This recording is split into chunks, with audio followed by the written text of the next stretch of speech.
Strategic look by the 49ers. Confusing Bowler. Pick. Willis. 6. Kyle Bowler's been away from football for a little bit. One thing you know in the NFL, you cannot throw the ball across the field with great defenders like Patrick Willis. John Lynch on the call. How about that? Now you're GM of the San Francisco 49ers. And, of course, that's one of the many highlights for the Hall of Famer, the Pro Football Hall of Famer, Patrick Willis, who joins us live here on the River Islands Guest Line. All guests on 95.7 The Game appear on the River Islands Guest Line. Is it a time for you to discover the islands, River Islands, and Lathrop? And another big weekend for Patrick Willis as he will receive his Pro Football Hall of Fame ring in front of the faithful this Sunday for Alumni Weekend for the San Francisco 49ers. And we're proud to have him on the Morning Roast. Patrick, congratulations again for being a Pro Football Hall of Famer. One of our favorite players, Shasky and I, in the history of the 49ers. We've been watching this team since basically we've been born. I know you're feeling great. What was it like to be out there in Canton, Ohio? And good morning to you, Patrick. Hey, good morning to you all, and very much appreciated. It was a wonderful time out in Canton, just being around all of the greats. Family, friends, teammates. It was just an amazing time. Being inducted or receiving your Pro Football Hall of Fame ring in front of the faithful, where you played in your entire career here in the Bay Area with the San Francisco 49ers, and all these teams kind of the 50th anniversary team, the 1974 team, the 1984 team, the 1994 team, all those legends that come see you receive your Pro Football Hall of Fame ring. That probably means more to you to see your teammates there to celebrate with you, right, Patrick? Oh, man, it's going to be a great weekend. The 49ers have a rich tradition, amazing history when it comes to the game of football. And just to have all the greats back, it's really going to be special. This weekend it's not just about me. It's so much bigger than that. It's about all those, like I said, who came before me, who I inspired to want to be great, and bring a championship home. Unfortunately, wasn't able to do that, but was very fortunate to play for a great organization and is very honored. Well, I've said this to Frank Gore, and I'm going to say it to you. I know you guys didn't win the ultimate one, but you guys were championship caliber players. And what you meant to guys our age and older at that era of Candlestick football it can't be expressed enough. What you've been to some great SEC stadiums, some great ones, some iconic ones. What did Candlestick though? What separated it for you from some of these other places? Because when I think of you, Patrick, I close my eyes. I think of you on one side, Frank Gore on the other, just laying dudes out. Man, I just got the chills just now hearing you say that. First of all, shout out to Frank Gore. Just got inducted into the 49ers Hall of Fame. Very, very much deserving. Heck of a teammate. But Candlestick is home. They say home is where the heart is. And I just remember coming in 2007 and just wanting to make a difference, wanting to leave my mark on the game, and to do it at Candlestick with the feeling that I now realize that, man, you can't replicate that feeling anywhere else. Candlestick, to me, reminded me of a true gladiator arena if I could ever have really played in one or performed in one, just because of the ambience, the way the faithful cheered for us, and it just felt tight. It just felt tight. And so I'll forever miss that place. As Shasky mentioned, you played at Ole Miss, and we know about, we're West Coast boys, but we watch it on television, Death Valley, LSU, Tuscaloosa, Alabama, the Swamp in Florida, Knoxville, Tennessee, Georgia, behind the hedges and all that. But what did you know about Candlestick before you played at Candlestick? Because you come out here to the West Coast from the South as a rookie. You get named starter in training camp at middle linebacker. What did you know about Candlestick Park? What was the reputation of Candlestick Park before you stepped foot on that grass at Candlestick Park? That's a good question. I didn't know anything about Candlestick. I just know that wherever I was drafted, I just wanted to go there and play my best ball and make it my home. And I can say Candlestick it just gave off that gladiator mentality. Like, if you was not a football fan and you came to Candlestick, you would probably be tough, because it wasn't about, the entertainment outside. It was truly about what was going on the field at that moment. And it was just amazing to take that field with, like I said, so many who came before me, amazing players, to just be one of those ones who will be remembered, or who is remembered for playing on that field as well. So, again, just able, honored to be a part of that rich tradition. Pat, that 2011 team just meant so much to so many people. The way you guys came out of nowhere and just dominated. To this day, that defense is one that I hold in such high regard. And I know you're too humble to say yourself, so let's take you off, okay? Bo, Ahmed Brooks, Justin Smith, Alden, Ray McDonald, Isaac Sopoaga, Hawk, Hittner. Who was the baddest dude on that defense? If I took you off and you couldn't say yourself, who was the baddest dude on that defense? Patrick in some trouble, man. Man, what? Because that defense, it was honestly, I know that the Saints game everyone remembers. I think it gets lost in the sauce. The way you guys attacked the Giants in that game, in the rain, in that NFC, it's one of the great games I've ever seen. I still think it's an Ahmed Bradshaw fumble that they blew way too soon, and you guys were all over Eli in that game. Yeah, I'll say that, man, shout out to all those guys. When people ask me about the game of football, and they, say, encore, come back. I'm like, can I bring back the crew? Can I bring back my guys? Because, man, what people don't understand, you spend a lot of days with your teammates. You go through the highs, you go through the lows, and I wouldn't have been who I was had it not been for great teammates like Justin, Ray, Bo, Takeo, Isaac, Abrayo, I could go on. Just Deshaun, so many guys. So I couldn't just say one, but if I am going to say one, I'm always about, the elders. I say the elders, about the old heads. And I would have to say Frank Cowboy. Cowboy. He was like, man, I have great respect for all my teammates and great respect for him for how he came over to the Niners. I was just my second year in the league, still trying to still green behind the ears, trying to figure it out, and to have a teammate like Cowboy and Takeo, those were ultimate teammates. And just shout out to all my teammates and coaches who I was able to take the field with, share the highs and lows with, teach me the things that they did as they did. And so just very much, man, appreciative of this journey. Yeah, Cowboy was sick. He made an all-pro team in two different positions. Who does that, right? D tackle. He was amazing. Justin Smith, that is. We're talking to Patrick Willis, the Pro Football Hall of Famer. He's going to get his ring in front of the faithful this Sunday when the Niners take on the Arizona Cardinals, number 52. And we can sit here and talk about all your great plays. The hit on Brad Smith against the New York Jets. The pick six up in Seattle where you go like 70, 80 yards, which was just truly iconic there. But it's one of the moments after a game that I really cherish. And with all your pregame speeches, when you turned into a leader, Patrick, and you're like, we got to have it. You're giving us chills like Fred Warner does today. It was a moment I always tell Shashki about. You guys beat the Falcons in the NFC Championship game. You're getting interviewed by Fox after the game to go to the Super Bowl, and Frank Gore runs up to you mid-interview, hugs you, and you can see the tears flowing. Do you remember that moment? Because that moment right there was signified that you two guys who were with this organization, that was an afterthought for so many years, had finally got to the mountaintop and it became relevant and finally accomplished something. Do you remember that moment, Patrick?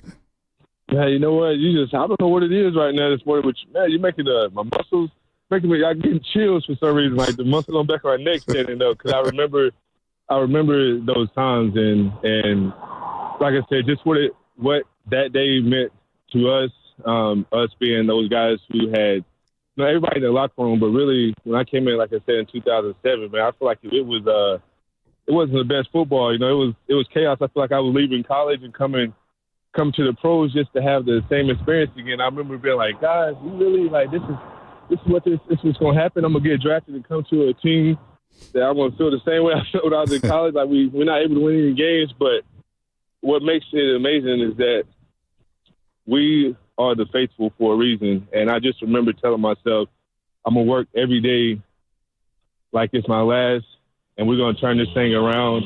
And if not, then I'm going to die trying to do it. Mm-hmm. And to see us, like I said, have that big win, to turn around as we did, to experience the winning, to bring back that winning feeling, man, it made me feel as if I was a part of the old school, hearing about all the greatness that they did, because that was a lot that drove me, because I heard so much about and knew so much about the earlier teams that came before us. And I was like, man, I have great respect for them, and I want to be legendary like those guys. So in order to do that, you got to go out and win and not just get close. And again, that's one of those things when you look back over your career, man, to have gotten to the Super Bowl, don't want to take that away, but, you obviously wanted to win it as well, because something just sounds good when you hear Super Bowl champion and Hall of Fame, like, oh, right. man, that's so, but I'm grateful and, again, just grateful for the journey to Canton. You represented being a Niner unlike anyone else. I mean, you're the class personified,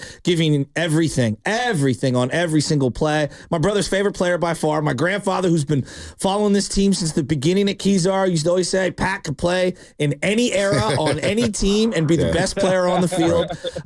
True 3-down linebacker, Shasky. True 3-down linebacker. Just one of the baddest dudes ever. What was the most physical game you were ever in as a Niner? Because I'm thinking in my head like that. The NFC Championship game against, obviously, the Seahawks up in Seattle was one that sticks out. I know you had that game in Green Bay in the frozen tundra where you guys won on a field goal. The game against the Saints, even though it was high scoring, Hittner laying out Pierre Thomas before the game even started. What was the hardest hitting game you were ever a part of as a Niner?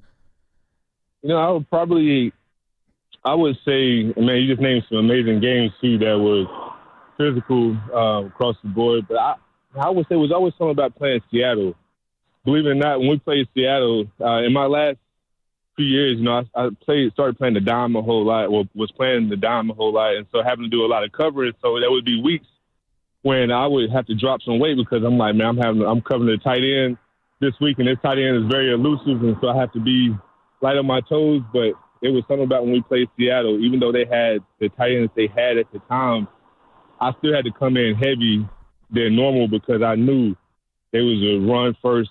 They wanted to be a run first, play action team and having beast mode over there. Man, it was never a dull, not physical game. And so I would just say probably Seattle because I always felt like it was it was something about that matchup.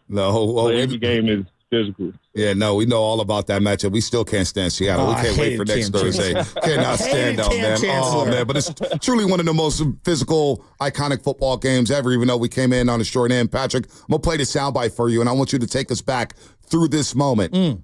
A special knock on your door. Take a listen, Patrick. P. Willie. Oh, man. Willis. Oh, man. Welcome to the Pro Football Hall of Fame class of 2024. All right, man. Congratulations, man. Thank you. It's an honor. Thank you. Thank you. I'm so proud of you. Now, Patrick, I know you're a very humble human being. We know that from covering you and watching you play and knowing your backstory on how you grew up and where you came from. And I know the Hall of Fame, if you got there, you're ecstatic about it. I get it. If you didn't get in, you'll move on in life and have a great life or whatnot. But when you did get that knock and you saw Bryant Young at your door, who also is a very understated, humble human being, who's one of the greatest Niner defensive linemen of all time, take us back to that moment when you heard that knock. Yeah, it was a surreal moment when I opened. When I got the knock, so much came back. I'm elated beyond words because I just remember telling myself, man, so many greats came before me, so many guys who I think are, worthy of, being a Hall of Fame or even being talked about. They either not in or, they're either not in or just, far away. And so I always just told myself that control what you can control. If it's supposed to happen, it will happen. And I just said, Lord, I'm going to keep the faith. If it's supposed to happen one day, it will happen. And so when that knock happened it was amazing because it was BY, but also because it was time.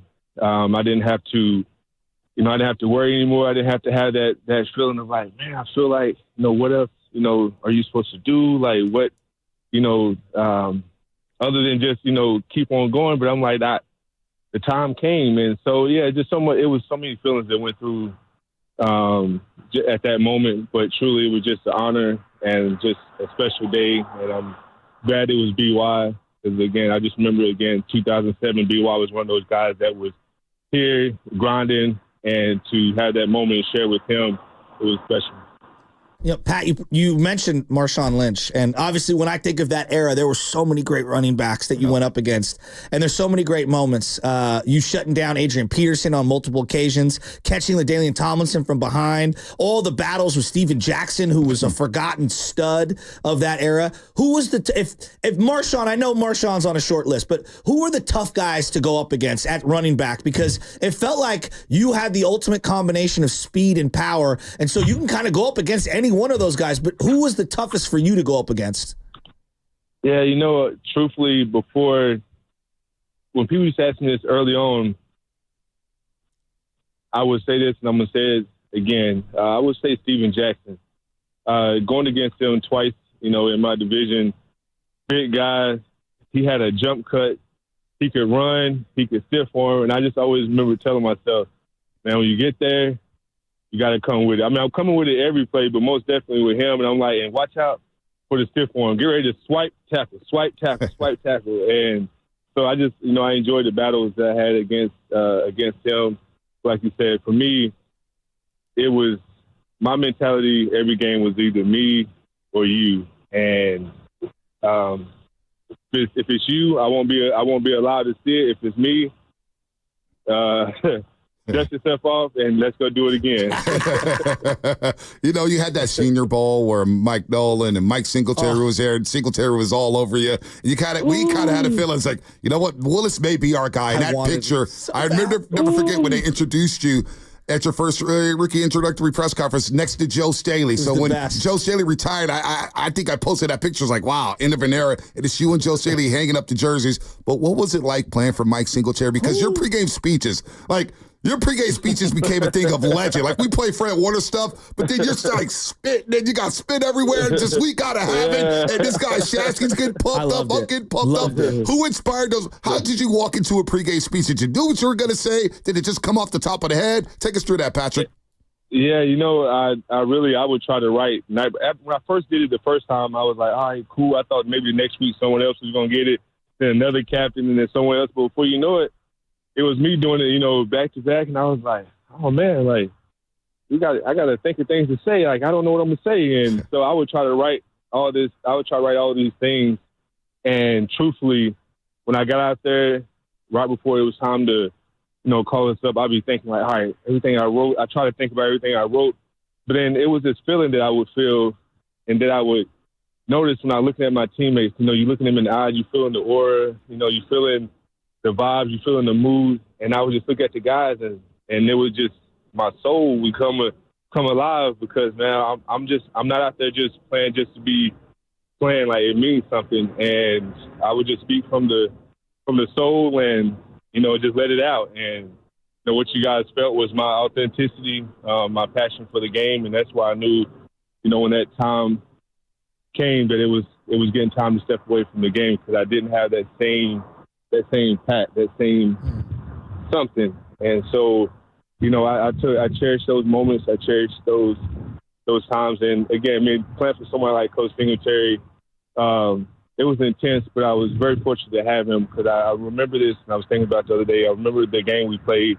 Could have been my first game at Candlestick. We played against the Cardinals, actually. I think the Cardinals was a Monday Night Football, right? Yeah, Arnaz Battle scored a touchdown. Yeah, Monday Night Football. Yeah, so it was either that game or it could have been a latter. But I remember, man, my rookie year, I would get these feelings where I'm like, I think I'm about to pass out. Like, I would literally be out there, starting the game, and I don't know if it's anxiety. Something I was like, man, I feel like I'm about to pass out. And a couple of times, Derek Smith, he's like, Rook, you okay? Oh, yeah, I'll be all right. But I remember this one time being on the sideline, and Coach Singletary looked at me. He always had a thing when he looked at me like, Pat, you good? Let's go, son. You're going to put in the work all week. You ready?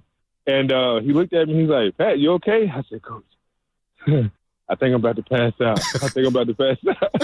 He said, you okay? I said, Coach, I think I'm about to pass out. And he said, Pat, calm before the storm, son. And you are the storm. And I'll never forget when he told me that. I remember saying to myself, you know what? You're right. I've put in all this work since I was a kid. Since I was a kid, all the way through every level. I was like, I'm supposed to be here in this moment. This is my time. Take a deep breath, go out there and get it done. So, man, having Coach Singletary be very intense, but just as it was intense, it was an honor to have him because of what he was able to do, just being him. I love that. And Shasky, he had Mike Singletary introduce him or induct him to the Bay Area Sports Hall of Fame 2 years ago. God, I love hearing these stories, Bill Willis. I appreciate your time with us. One more before you get going here.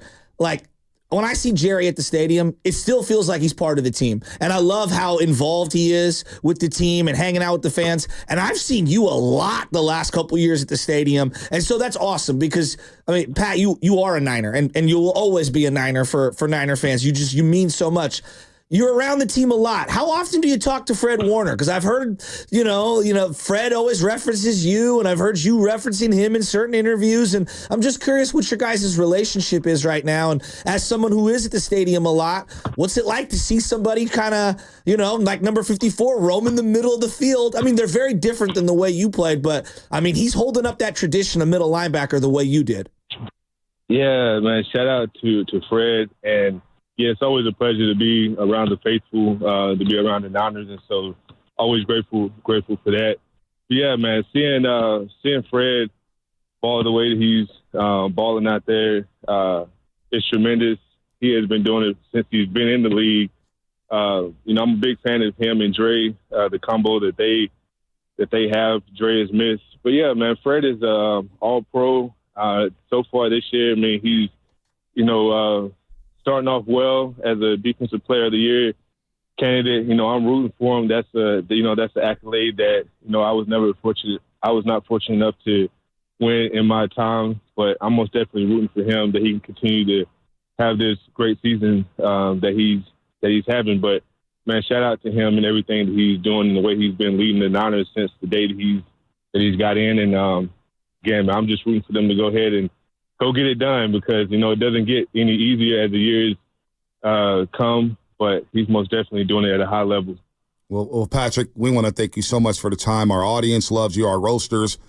Brian in Oakland, man, I could run through a brick wall right now. 5-0. I'm about ready to run through another wall. Where the calm before the storm, and you're the storm. Powerful. Everybody's ready. They're so jacked up. But that's what you mean to this fan base. That's what you mean to this region. And so we're just thrilled that you're going to receive your Pro Football Hall of Fame in front of the faithful this Sunday against the Arizona Cardinals. And all these great teammates and great members of the 49ers that came before you will be there to honor you. The 94 team, the 84 team, the 74 team. So many people out there. And Patrick, we can't wait to see you get your due. Absolutely. Thanks so much for joining us today, man. We've been lifelong fans. We're even bigger fans now having you on this show. No, thank you all so much for having me, and shout out to the faithful, and thank you all so much for your love and your support always. Always. Love it. All the time. Patrick Willis here on the Morning Roast. Take care, Patrick. We'll see you on Sunday. Patrick Willis here on the Morning Roast, the Defensive Rookie of the Year in 2007, 5-time first-team All-Pro, second-team All-Pro, 7-time Pro Bowler, All-Decades team, Buckus Award winner. I mean, this guy was everything, and you hear him.